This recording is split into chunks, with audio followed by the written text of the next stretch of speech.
Hercules line of fighters has a long history beginning at the height of the Great War, through the Hades Rebellion, through the rise of the Neo-Terran Front, and up until the conclusion of the Second Shivan War. While each variant of the Herc would have different designs and offensive-defensive loadouts, the core and guiding philosophy behind the heavy fighter can be summed up in just one word: firepower. The origin of the Hercules is not known, but it can be surmised that Terran Command needed a strike craft with enough firepower to overwhelm Shivan's shield technology in a way that the Apollo and Valkyrie could not, without sacrificing the ability to engage in dogfighting like the Terran bomber classes were forced to. With these tactical needs in mind, the engineers at the Han Ronald Corporation began drawing up plans for what would become a new paradigm in Terran fighters: the Hercules. This new heavy fighter was outfitted with some of the heaviest defensive loadout available in the Terran fleet, with their armor rated for 250 points of damage, and her shielding able to withstand a staggering 600 points of damage. The Hercules herself came in at 20 meters long, which was comparable to her space superiority contemporaries, the Apollo and the Valkyrie. But one of the many differences between the Herc and the other GTA fighters was their speed, with the heavy fighter coming in last place when compared to the other Terran strike craft. It was not surprising, as despite the size of her engines, the Hercules could only top out at 50 to 64 meters per second, with the afterburner pushing the heavy fighter into 120 meters per second for short bursts. Of course, due to her tactical role, the Herc's maneuverability was rated between average and poor, with a yaw, pitch, and roll of 4, 4.5, and 4 seconds. But now we get to the real strength of the Hercules class: her armament. Boasting an unprecedented 6 gun mounts divided between 2 gun banks, all of which were able to mount almost any weapon in the Terran arsenal. But missiles were also a key component in dogfighting, and the Hercules was able to carry up to 60 units in each missile bank. These same missile banks could carry almost any missile type that wasn't designed for anti-capital ship operations. While some pilots absolutely hated the speed and handling of the Herc, many others loved its attitude to fighting, which could be best described as, firepower is not an answer in and of itself. It is a question. And the answer is always yes. The Hercules fighter eventually proved to be very popular among Terran forces, earning the nickname of the Big Momma. As a result, it was regularly seen in the most prolific battles of the Great War, especially during the Battle of Deneb and in the final showdown against the Lucifer in subspace to prevent it from reaching Sol. The service history for the Hercules would continue up to 2367, and saw action mainly in non-critical GTVA sectors, or flying in service for the rebels of the Neo-Terran Front. However, Allied Command had long since deemed the venerable heavy fighter mostly obsolete in the new galactic landscape. An upgrade was needed. Sometime before or around 2366, R&I Systems presented its answer for the heavy fighter role, the Hercules Mark II. This upgraded Herc followed roughly the same principles as his predecessor: 2 huge engines on the port and starboard sides with a cockpit in the center. But she would follow the newest design trends in Terran shipbuilding at the time, eschewing the old Great War utilitarian box look for a more streamlined aesthetic.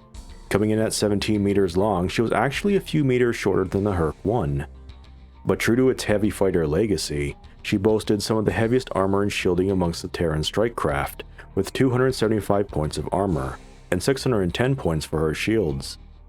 But the major improvements came in her upgraded fusion drive system, rated at 55 to 65 meters per second for cruising, and 120 meters per second with the afterburner engaged.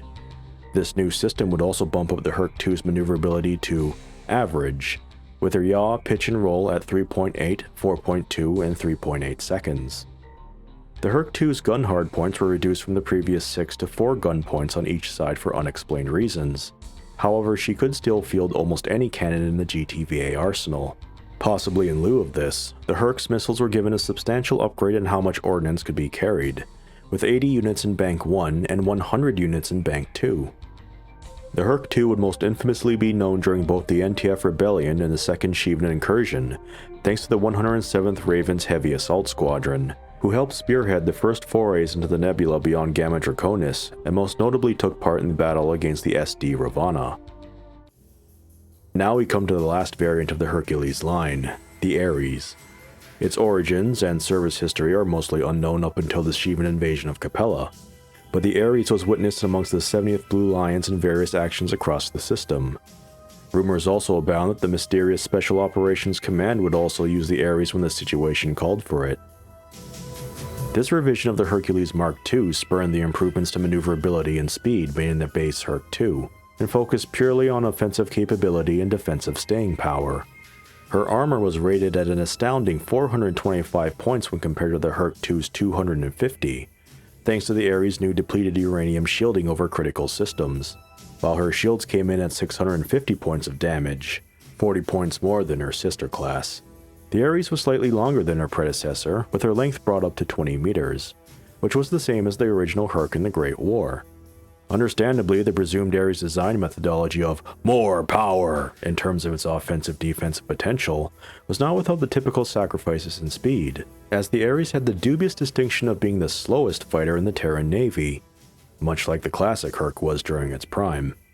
Her speed would only max out at 50 to 62 meters per second, and 120 with the afterburner.